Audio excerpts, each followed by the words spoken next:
अयोध्या का दीपोत्सव सब लोगों ने देखा है। बरसाना और वृंदावन का रंगोत्सव देश और दुनिया ने देखा है। और काशी की देव दीपावली भी लोगों के लिए स्मरणीय बन गई है। एक तरफ आम जनमानस को सुरक्षा की गारंटी, हर बेटी सुरक्षित होगी, प्रदेश का 25 करोड़ के जनमानस को सुरक्षा की गारंटी देने वाली, और दूसरी तरफ सुरक्षा के इस बेहतर माहौल के अंदर बेहतर कानून व्यवस्था के माध्यम से निवेश की संभावनाओं को आगे बढ़ाना। आज प्रदेश के अंदर मैं कह सकता हूं कि 25 करोड़ की इस आबादी के राज्य में हम लोगों ने युवाओं के बारे में भी अनेक कार्यक्रम आगे बढ़ाए हैं। 5 लाख नौजवानों को सरकारी नौकरी मिलना, पारदर्शी तरीके से मिल जाना,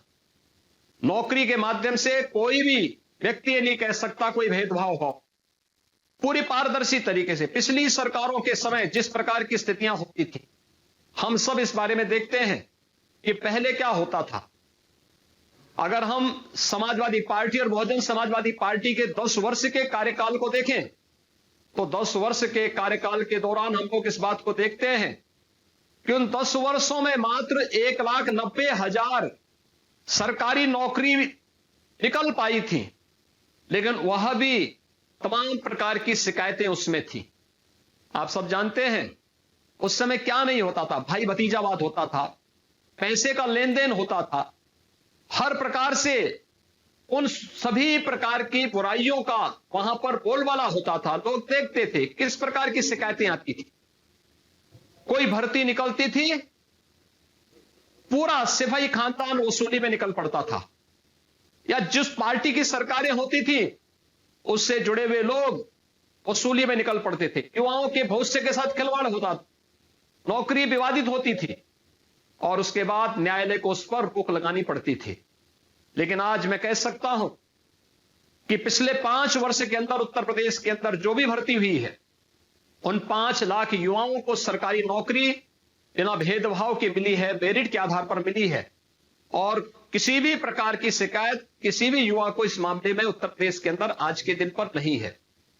इसी प्रकार से कानून व्यवस्था की एक बेहतर स्थिति ने आज उत्तर प्रदेश के अंदर जो स्थितियां दी हैं,